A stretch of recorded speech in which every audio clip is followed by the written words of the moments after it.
Hey, it's Silver, and I hope everyone is having a good start to their year so far. And this is GRIME. GRIME is a game that I missed out on back when it released in, I think it was about August of 2021, and I was interested in it because I love Metroidvanias, and this looked to be quite a good one with some really crazy visual themes and stuff, but I just never got around to actually trying it out.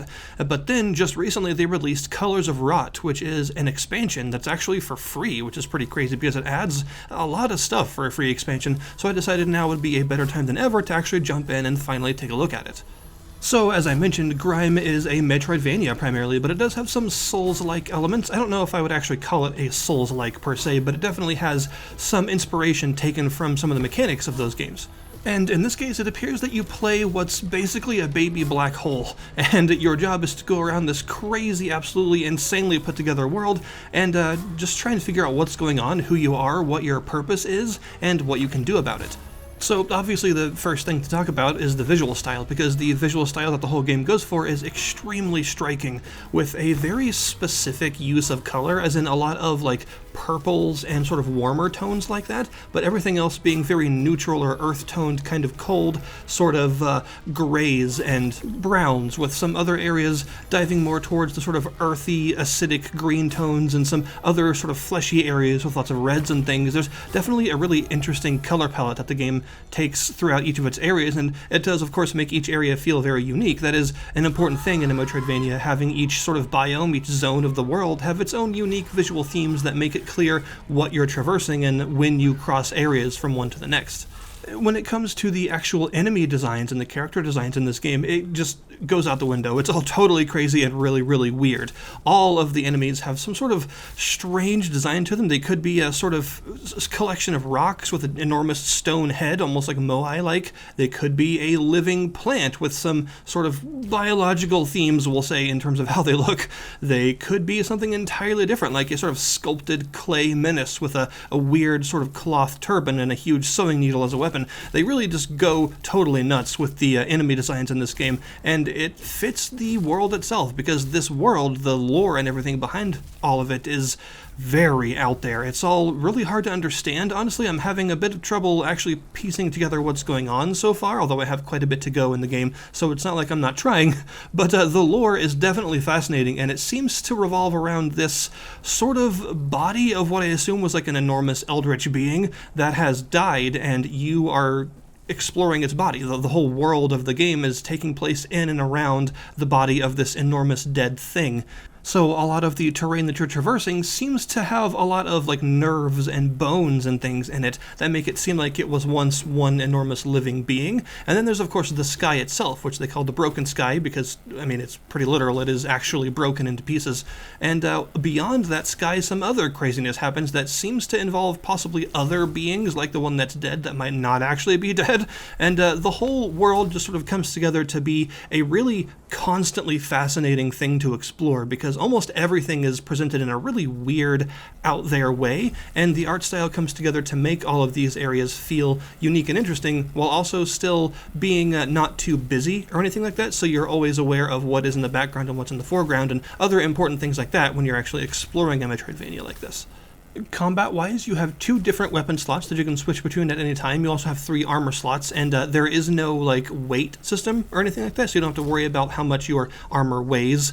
But you have a light and a heavy attack, and every weapon seems to have a pretty good light combo as well as an aerial light combo, and then the heavy attack is some sort of special thing that differs for each weapon. For some of them, they actually transform because the weapons themselves are almost sort of alive seeming. So for instance, a scythe that transforms into like a big spear for its special attack that can hook enemies from far away and pull them towards you while also sort of staggering them, and a big sort of club-like saw thing that unfolds into like a big serrated saw blade that you bring down on enemies' heads. It's all really creative stuff, and some of the weapons are even stranger than that, like lanterns that set charges on enemies that you can detonate with the special attack and some other things. So there's definitely a lot of weapon variety in the game, and this makes the combat feel pretty good because, you know, having all that build variety is important if you're going to take cues from Souls games. You know, part of what makes them special is the build variety and how many different ways there are to make your character and choose a weapon set and an armor set and stuff to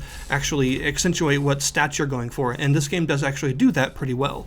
Stamina management is extremely important in this game. You have a force gauge, which is the replacement for stamina, and force is used by everything. Your dodge, which has a nice sort of blink effect to it that does give you immunity frames and actually allows you to go through enemies and things like that too, which becomes important to do in certain boss fights and other stuff like that. However, it recharges quite slowly, like noticeably slowly compared to most games that take the Souls-like formula. It's really just a slow recharge, so you've got to be very careful about how much of it you're using, because you can very easily attack one too many times and then not have enough stamina left to actually dodge out of the way of something. And the first couple of bosses will definitely teach you how to manage your force better, because if you're doing it sort of superfluously, you're using too much, or you're attacking too often and not leaving enough for an escape, the first few bosses will definitely punish you for that. So, you know, the game does a pretty good job of actually teaching you the mechanics, I feel. The tutorial isn't overly long, but, you know, the first couple of areas of the game are kind of like an extended tutorial in terms of how to manage your force, how to level yourself up, how to explore this world with the abilities you have, and things of that nature. So I think it does a pretty good job, but I will say I think the game is quite hard. This is not like a crushingly, massively difficult game, but it is harder than average for a Metroidvania, I think.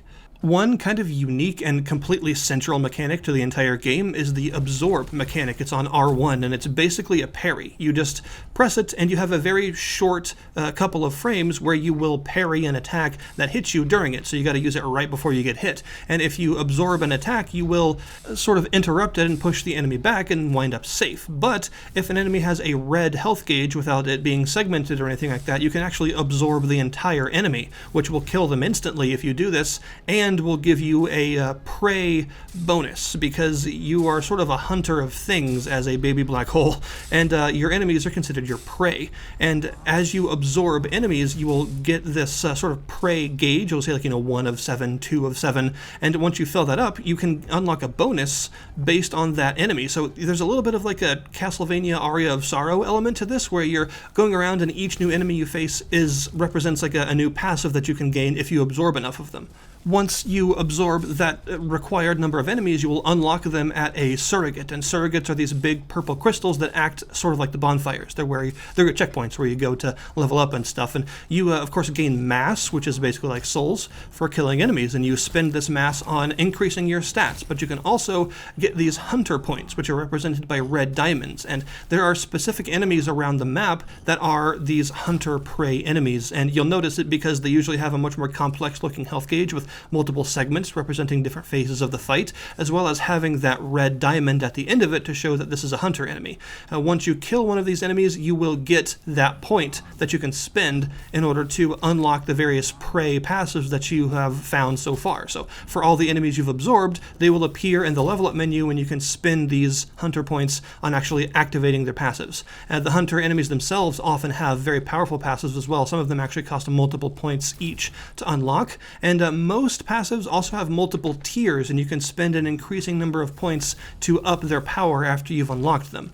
And these passive benefits are all really extremely useful, and they range from basic stuff like just giving you a percentage increase to your max health or your max force that you can level up over time, which is basic but really handy, to much more advanced stuff like causing your deflect to actually deal damage based on your resonance stat, which is sort of like your Meiji stat, to alterations to other major gameplay mechanics, like, for instance, reducing the amount of damage you take from a failed deflect, or giving you the ability to charge up your heal in order to heal twice as much all at once, rather than the standard normal heal, which is like a heal over time kind of effect.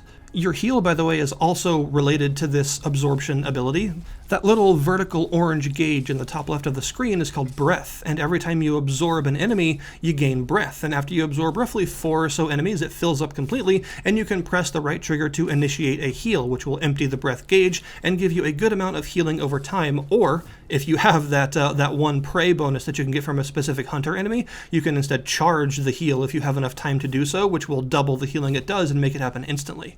This is your main method of healing, and this is definitely a bit of a Hollow Knight influence. influence. In fact, you can even expand the amount of breath you can hold, which is each an additional like 1/3 of the gauge. So once you get enough of these tanks, you can have it refill immediately. And there are also some other ways to get breath. You'll occasionally find some breath-giving stuff that you can destroy in the environment to give you a charge. There's also a passive prey bonus that you can purchase that makes it to where enemies drop a small cloud of breath when they die, even if you don't absorb them. What all this means is the deflection mechanic is absolutely key to master to actually playing the game. If you do not parry things, you'll be dying a lot. There are attacks that are very specifically meant to be parried because they're much harder to avoid, and since dashing uses quite a lot of your force and your force recharges very slowly, you can't always spam dash through every attack. You're going to need to absorb some of them in order to actually survive. This also means, of course, that getting your heal back once you've used it is kind of dangerous because you have to successfully absorb several attacks in a row to charge it back up. And this is probably one of the reasons why the game is relatively difficult, in my opinion, because your ability to heal is actually tied to your ability to successfully parry many times in a row. There's also that number in the orb on the left side of the screen up there, and that's a mechanic called Ardor. And Ardor is something that you gain from killing enemies. You get roughly 3 every time you kill an enemy. If you absorb an enemy, you get 5, so it's even better to do that. And this is actually a percentage. It's the percentage bonus to how much mass you gain from killing enemies. So if you're at 50, then you're going to gain 50% more mass for every kill. So this is a pretty big deal to keep high because it allows you to farm up enemies a lot easier, since every kill will be worth a lot more mass. You'll be able to level yourself up faster. But getting hit reduces your ardor every time you get hit, and if you die, you drop all of your ardor. Now, you don't drop your mass, interestingly enough, when you die. You get to keep it, but you do lose all of this bonus. If you're able to go back to where you died and smack the little image of you that appears there, you'll gain half of your ardor back that you had when you died. And there is also a prey bonus that you can purchase that allows you to gain even more of your ardor back every time you do this. The world is structured in a very nice, fun to explore way. It is extremely open. You're given like a specific way to go. It isn't just like it plops you down there and lets you do whatever. You do have a specific objective at any given time in a certain place that you're meant to travel to, but the areas are still pretty open and quite large, and you can do a lot of exploration. You can fight a lot of bosses early. You can even find optional bosses and things of that nature. So there's definitely a lot to explore here, and there's a lot of hidden stuff and secrets and things behind walls and other stuff that requires specific movement capabilities, like the ability to magnetically pull things towards you, the ability to dash in the air, of course, your classic double jump style stuff and all that. There's a lot of Metroidvania unlocking more of the map stuff that you would expect from a game like this. Importantly, for a game of this genre, the world itself is also just a joy to explore, not only because it's so open and there's so much stuff to find, but because of its visual styling and its lore and everything, making every area really unique and really different from every other area. It's actually a little bit like Hollow Knight in that regard, with every sort of biome, every zone you're exploring being its own very self-contained, interesting place, and then when you move on to the next area, you can expect it to be completely different, have completely different enemies, and have a totally different visual style. And of course, on top of all this, there's that new Colors of Rot expansion that was added to the game, and it adds a very large new area, as well as a whole bunch of new enemies, some new weapons and abilities and traits and things that you can find. They even went so far as to add new stuff to use these abilities on in previous areas, so now there are more backtrackable secrets to find based on the new abilities you can obtain from the expansion. There's even sort of like an Estus Flask-like item that you can find from doing these specific encounters that you have to do 3 of per area, but once you do it, you get this sort of magical fruit orb thing, and it has a heal, and you can just use it to heal pretty much instantly. It's a relatively sort of moderately sized heal, but it refreshes every time you go back to a surrogate, so it works pretty much exactly like an Estus Flask, and it helps to accentuate the normal healing you already have. There's even multiple bosses added by this expansion, and I have to reiterate, by the way, that this expansion is free. It is a free update to the game. It is not something that you have to buy, and honestly, the amount and quality of content in the expansion is something that I would expect to cost money and would be totally fine if it were like 10 or 15 bucks. But the fact that they added it all for free and even integrated it into the base game by allowing the new abilities you find within it to allow you to access new secrets in previously explored areas, that's really cool and shows a lot of effort and love put into the expansion as a nice bit of content for everyone. So overall, yeah, I'm definitely a fan of GRIME, and I'm very glad that I actually went back and took the time to play it, because it would have been a shame if I missed out on something that's this good and this interesting in terms of its visual style and its lore and stuff. I've got a ways to go uncovering the lore and understanding exactly what's going on, but it has all kept me captivated the whole time. The characters are just really weird in a lot of ways, and that's obviously on purpose, and the combat and exploration has kept me glued the entire time. So that is my current view on GRIME. It is absolutely worth purchasing, even more so now with that free expansion added to the bundle. So thank you guys very much for watching. I will link you in the description below this video to the Steam store page for the game if you would like to check it out yourself. And I'll see you guys next time.